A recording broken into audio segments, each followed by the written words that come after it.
Okay, I'm Dan Carlson, one third of us three blokes. I have Mike's Harder Lemonade on tap here. I'm Dave I'm Nesbitt, getting another there. one of the us three blokes, and I'm drinking a German grapefruit beer thing, which is actually way, way better than you think it would. I mean, German grapefruit beer sounds like the sort of thing that you would be served by a Gestapo officer who's trying to torture you into, giving up information. But nope, nope, this is actually very tasty. Oh, it's worth noting that Dave was willing to try it, even though he thought it might be a Gestapo torture drink. Look, I'm just saying you got to go out there and expand your horizons. I'd say. I'd say, I'd say, I'd say, I'm John Kadolf, the missing link I'd say, of Okay. Of us Yep. three blokes. Alexa, you appreciate it, right? Sorry, I'm not sure.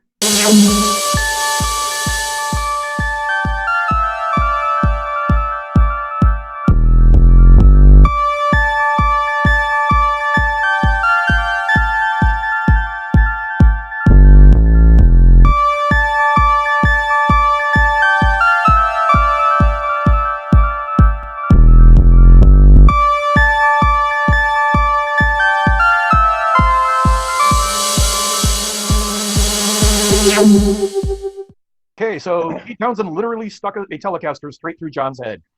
Pete Townsend was probably the best thing that ever happened to the vintage guitar market because he destroyed so many of the damn things. Oh, yes. Oh my So, God. You Um, know, speaking of that subject, Yep. I have vowed to never again watch Red Letter Media. That's not related to guitar. Yes, it is. It? Okay. It is. After I saw the video of Man Boy disintegrating over 1,000 vintage Star Wars figures in acetone, Oh, Oh, and that kind of shit drives the prices up for those of us who just want some crappy little action figure that doesn't have to be in great shape, but yeah, that dickweeb destroyed that because he's too much of a pussy to like the new movies. And yes, I expect you to leave that in there because Red Letter Media, you're on my shit list. John thinks if he calls out more successful YouTubers, that he can start a fight with them, and we'll get some kind of some kind of audience from that. I would rather have an audience of my freaking ass tick media. Well, I have good news for you.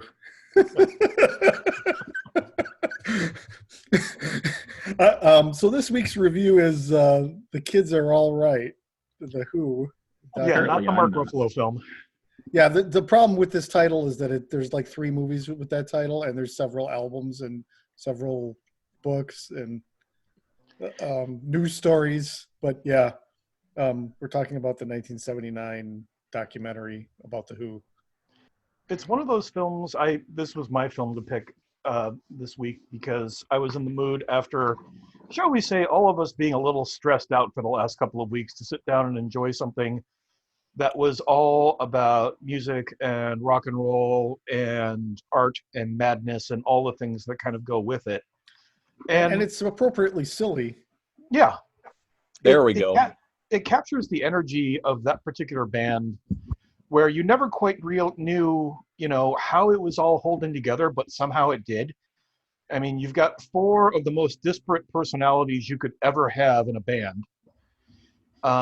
One person who's the primary songwriter, one person who is like deciding, owning a Corvette is cool, but what I should really do is put a Saturn V rocket motor on the back of it and really rev this sucker up.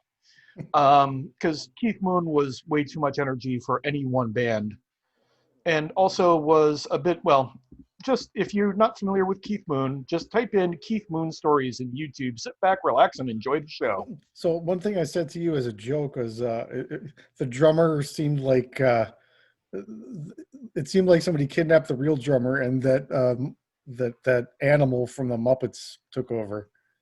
And then And you told me something interesting. yeah, the funny part about Animal, the drummer for the Muppets band, is that he's kind of a pastiche of stories of Keith Moon and John Bonham, where the drummer is the absolute lunatic of the band. And I mean, considering you're talking about the Who, being the lunatic in the band really does require a fair amount of effort. He's the one who got the band banned from Holiday Inn for about 5 years by trashing a hotel room and then parking a Lincoln Continental that he didn't own in a swimming pool. That sounds like something we would have done. So they, back in the day. they Or- made or they Jim made McGarry done for sure. they made movies about the Doors. They should have made movies about the Who. I'm pretty sure that there's been a Keith Moon project in the works for years. At one point in time, it was going to be Mike Myers. What is that? It's green apparently because it's not mixing with your green screen very well. It's Margaritaville Gold Tequila. Oh, nice. But yeah, so yeah, like Keith was one of those guys who all of the tropes that we now view as being kind of the rock and roll thing, trashing hotel rooms and indulging in more drugs than any person could possibly handle and all of this other stuff, really kind of begins with Keith Moon. He kind of created that mythology.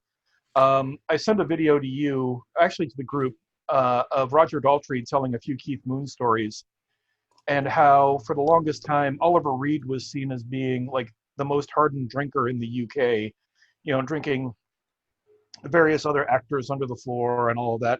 So Keith Moon called him up and invited him out for a drinking contest. And so they're sitting there and they're taking shots of brandy. And after about the third bottle, Oliver Reed just collapses underneath the table. And Keith goes, "Yeah, fuck this. I'm going out for a proper drink." And then walks down to the pub for another beer. Yeah. And you're like,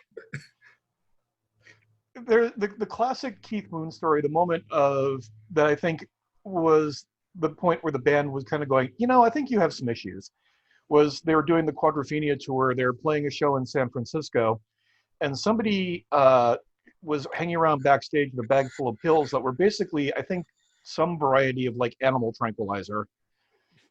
Told Keith, "Hey, if you take one of these with some brandy, it gives you a really great buzz." Said, "Do you not understand that I'm Keith Moon?" And proceeded to take a handful of them and wash it down with a bottle of Crosby. Is this the same story where he ended up in a wheelchair for 2 days because he couldn't walk after that?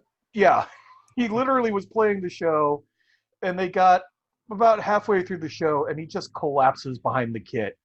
And they literally called somebody up out of the audience to finish up the encore. Oh, wow. Yeah, I mean, imagine being the guy who suddenly, well, now I'm playing with the Who. I better be good. Yeah, it's kind of like that when Townsend smashed his guitar and just kind of tossed it out into the crowd. Yeah. That was at Woodstock, wasn't it? Yep. Damn. Did they ever track down who ended up with that guitar? Not a clue. It's kind of funny because there's a mythology of various guitars.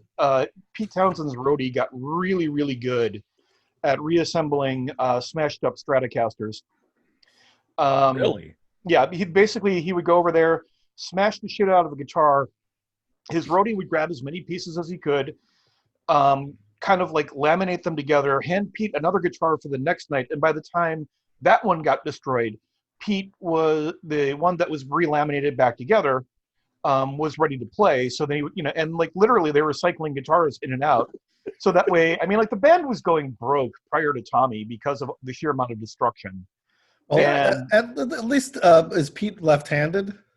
No, he's right-handed. Okay, so at least he got that going for him. Kurt Cobain was smashing all his guitars, and he's left-handed, so they had to make And as a special lefty guitars guitar for him. player, I'm sitting there going, please don't, I could use, Yep. Kurt, work with me, dude. Yeah. But I think that the story of the band is just kind of fascinating because the Who to me are like the perfect rock and roll band. They're everything I always wanted in a group. They're that mixture of flat out pure rock and roll aggression mixed with an incredible level of poetry and art to go hand in hand with it. And a nice helping of Monty Python humor. Oh yeah, Yeah. the framing Oh, device. The Townsend framing and device. Sorry, go ahead. I was saying a la Townsend and Moon.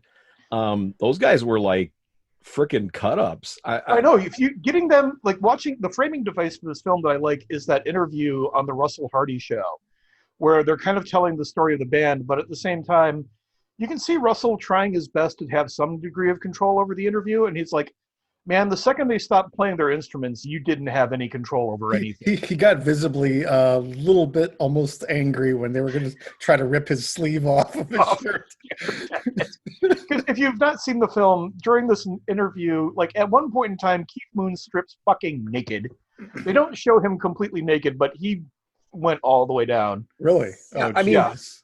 So one of the things that I really enjoyed about this pick this week was the fact that, I've always enjoyed music by The Who, and I've always, if they're on, I listen to them. If I happen to cross by them on the radio, I listen to them. I've never purchased any of their albums or anything like that because they're pretty readily played on classic rock stations and stuff like that. And you run across them, believe it or not. Well, believe it probably more than not if you know The Who. Mm-hmm. When the other night when I was going to sleep, I said to the little woman that lives in this hockey puck that I've got sitting over there, who's very sweet, by the way, and always does what I ask her to. I couldn't have found better help. Even though he's very abusive sometimes in his language toward her. I know. That was in Texas. She expects that. Okay. I'm back in Wisconsin now, so Yeah. I'm really nice to her. Yeah. And Alexa, you appreciate it, right? Sorry, I'm not sure. Wow. Okay. She's still getting over the shock from the Texas thing. We understand. Yeah. Yeah. So and I said to her, I said, play me some old blues. And the first song they played was by The Who. Mm-hmm. And I was like, well, this ain't blues, but I'm going to listen to it because I'm enjoying it. Yep. So anyway, what I was going to say about enjoying this whole thing this week was never being exposed to who, the band really was. I knew it was Townsend and Moon and John and Roger. and Roger Daltrey, but I didn't know about their antics. Literally, this is the first band that started smashing guitars on stage, right? They're like the originators of the most cliche thing that equals rock group in the world right now. They're just the quintessential rock band, and I just had no idea. So watching this film, you get to see a lot of playing, you get to see a lot of their old genuine stuff, and you get to see up until right towards the end there, and well, not the end, but you know what I mean. Yeah. And I really gained a huge respect for their godfatherliness of rock. It was like expansion of my rock brain. I did get a tinge angry there when he said he did not enjoy being at Woodstock. Well, yeah, but at the same But time, I know where it came from. He was just trying to be, controversial at that moment.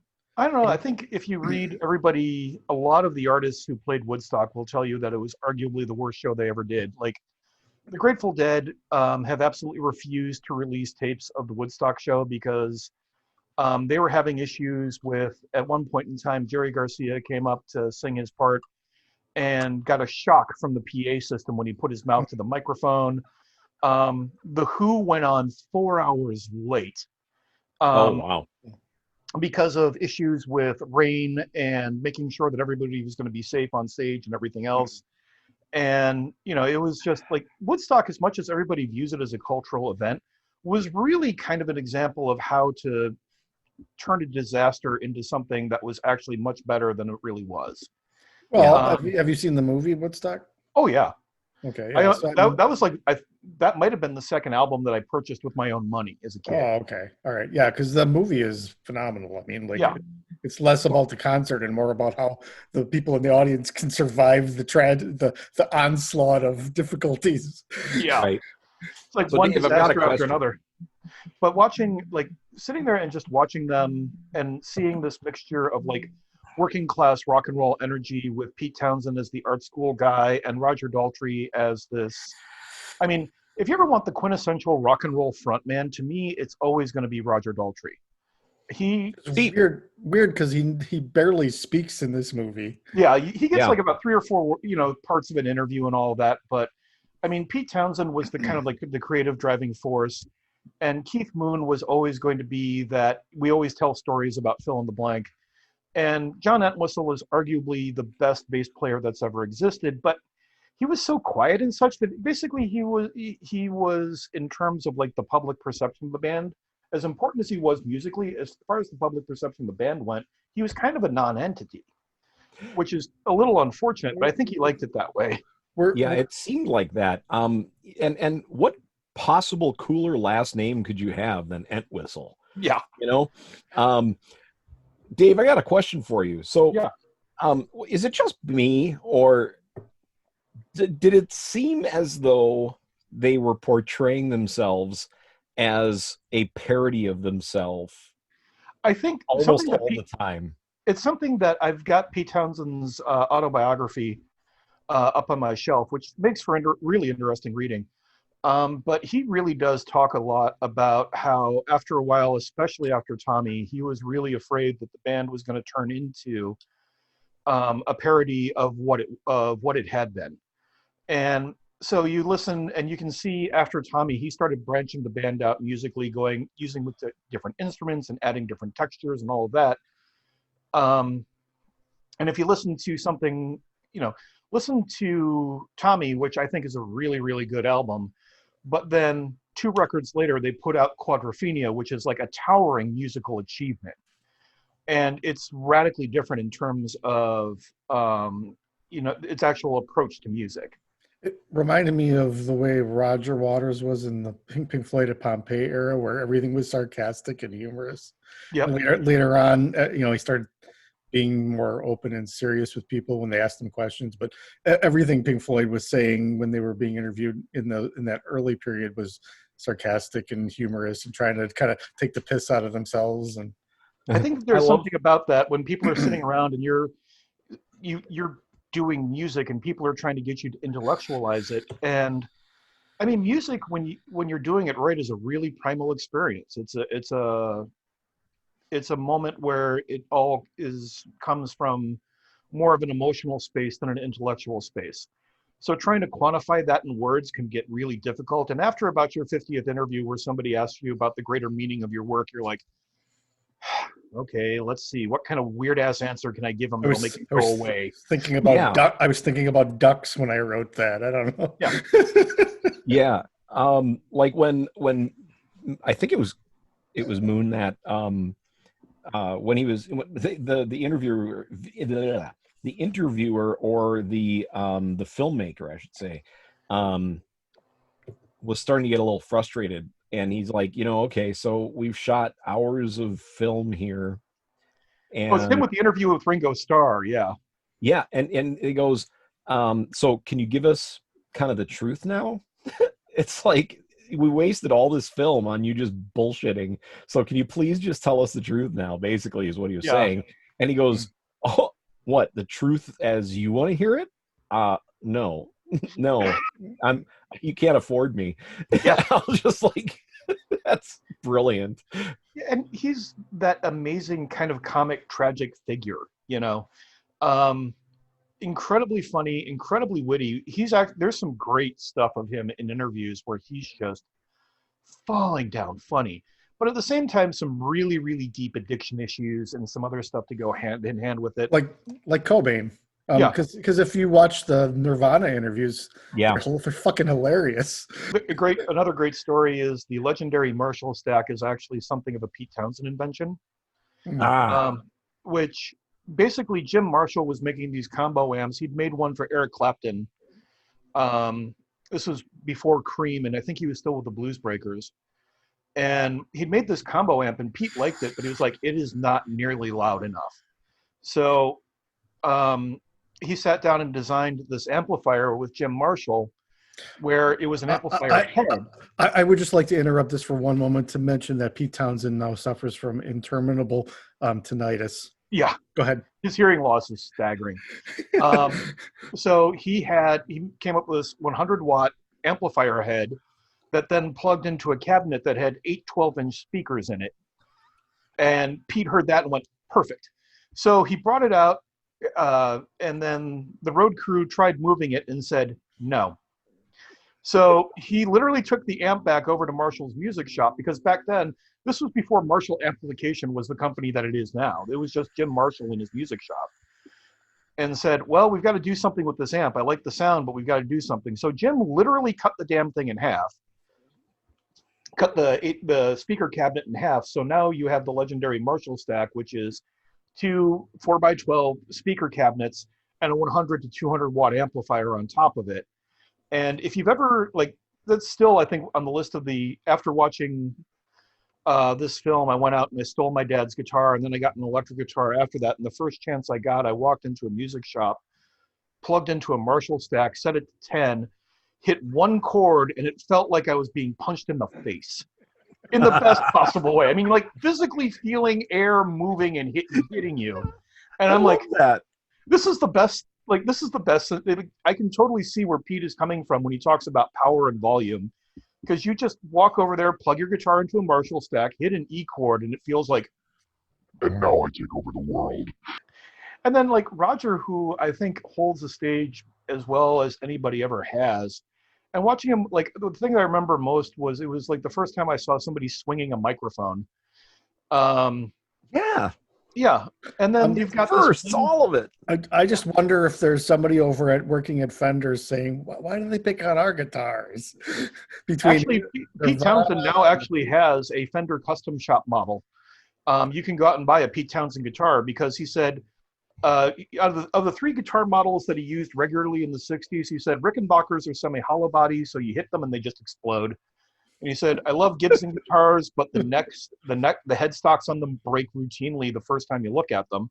He said, Fender Strats, on the other hand, those things are practically indestructible, and they are perfect for me. And I went, yeah, sounds about right, Pete. They're heavy. I had a Fender. It was one of the cheaper Fenders, but it was, even then, it's a heavy guitar. I mean, it actually hurt my back. I've got one of Redwood Petey's Fenders. He signed it for me with the boobs thing and everything. But talking about the film, basically to me, this film to me has always been about the best parts of rock and roll as an art form unto itself. It's about raw, pure aggression as a form of music. It's about integrating in some really, really meaningful poetry and lyrics into that. And also, can anybody name a band right now that has personalities that stand out the way that these guys do in this film? Because I don't see a whole lot of bands stepping out. And I'm not even talking about the wrecking shit or breaking stuff, but just being as falling down, incredibly funny as... Nirvana was probably the last band that was kind of like The Who in terms of all that stuff. Breaking the only other band I can think of... Funny. Oasis might come close, in terms of personalities. Yeah, they're always at each other's throats. Yeah, Noel Gallagher is. I don't know. He's one of those people who I don't like a lot of his views, but I have to admit he is hysterical as an interview. There's that scene in Pink Floyd The Wall where he smashes the hotel room, and Yep. everybody's always asking Roger if he ever did that. He goes, "No, I based it on The Who and Led Zeppelin." Yeah, that's one of those all-time great. Somebody, because Roger and Pete Townsend have been friends for like forever. Waters? Yeah, Oh, I didn't know that. I know Yeah, Townsend and Gilmore had worked together a little bit.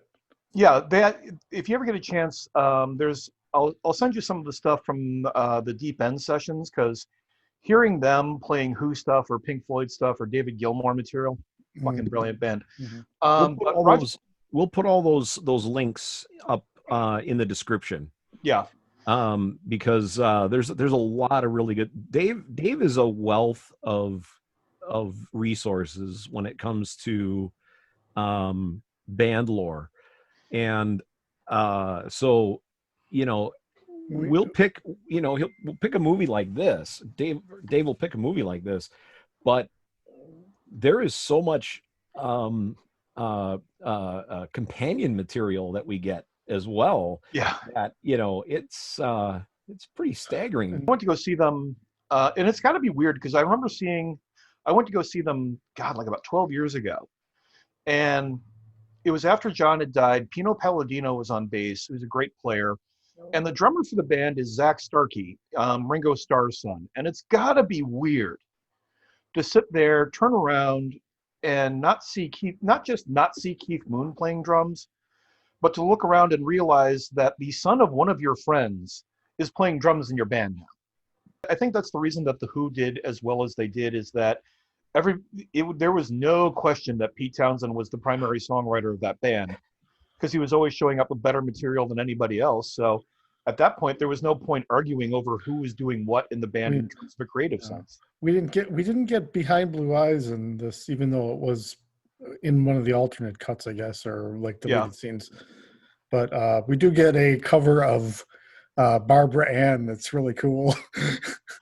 It's just like them goofing around in a rehearsal studio, and that like somebody just said they're hanging around before they walk out and they start doing a vocal rehearsal of Barbara Ann with Keith Moon on vocals.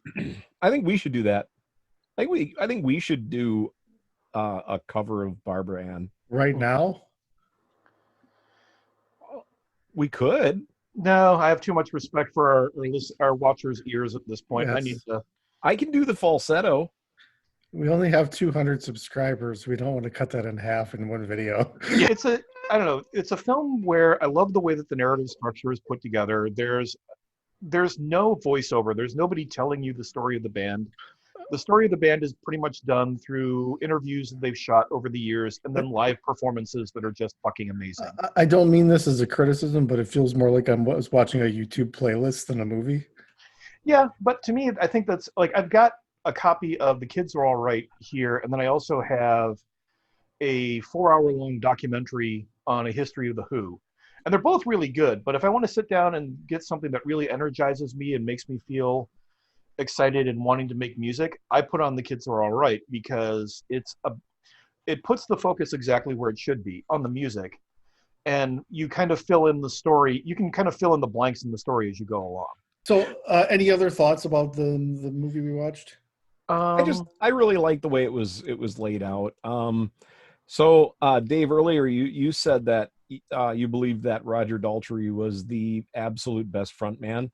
I would have to disagree only when we talk about Freddie Mercury. I can see that, but there are also two. Okay, here's where I have to say, and maybe I should break it down a little bit more. If I'm going to sit down and talk about my ultimate rock and roll frontman, it's Roger Daltrey. You're going to talk about somebody who could front fucking anything, Freddie Mercury. Yeah. Because I've somewhere along the line, I still have my recording of him with, I will never remember this woman's name, but she was an operatic soprano, and the two of them did a piece together that's absolutely staggering called Barcelona. Oh. And, and that's, to me, I also something, part of the reason that I watch this film is I get nostalgic about an era in music where all the boundaries hadn't been pushed yet, and you're watching a band push a lot of those boundaries. When it's looked at that way, like I said, I had no idea that the Who was, I mean, okay, obviously they're an iconic rock band that can, they're yeah, but this is you them know, on this is them on their CSI soundtrack tour. Yeah. Actually, the thing I liked was that Pete Townsend, when we saw them live a few years ago, actually made reference to that, and he's going, "By the way, I'd like to thank CSI for bringing out so many of the 20-somethings in the audience." It's like, yeah, way to own it, Pete. Good job. It's weird that such a rebellious band would be part of such a not formulaic show, but very what's the word I'm looking for? Traditional or conventional Yeah. show. yeah. It's just weird to me. I But don't know. but yeah, I mean, I had no idea that they were literally that they held so many firsts in the rock world, that I really I appreciate the fact that you chose this one this week, because it really opened my eyes up to an aspect of the Who that I just had no idea of, and now I feel I'm better for knowing it. It's something about an era where the music had not been as co-opted as it is today, where it's, I mean, clearly the band was building up their own image and everything else, but they were the ones doing it. They weren't being told by a record company, smash your guitar, dress like this, do this thing. I got the impression there was some pressure to keep smashing the guitars after a while. But a lot of that 'Cause was that kind was of a an audience. signature. Yeah, it was a signature thing for a while, and there were, like, especially when Pete started giving that up in the 70s, people were a little irritated at it. And there's Pete going, "Look, you can only run the same shtick into the ground so many times." If they do a Pete Townsend movie about him, who would play him? Ed Norton. Oh, I could see it. Yeah. Ed Norton would play Pete Townsend. I could see that, I guess. Yeah. I would see Tom Hiddleston actually as Pete Townsend. I don't know. Yeah. Press play, I enjoyed it. Press play early and often. It's one of those films that reminds you of that an art form can be really great. Yeah, I say press play. I was much happier than this than I thought I was going to be, and it just opened my eyes to a lot of things about rock and roll in general, not only just the Who. Like Dave says, yeah. So I say press play.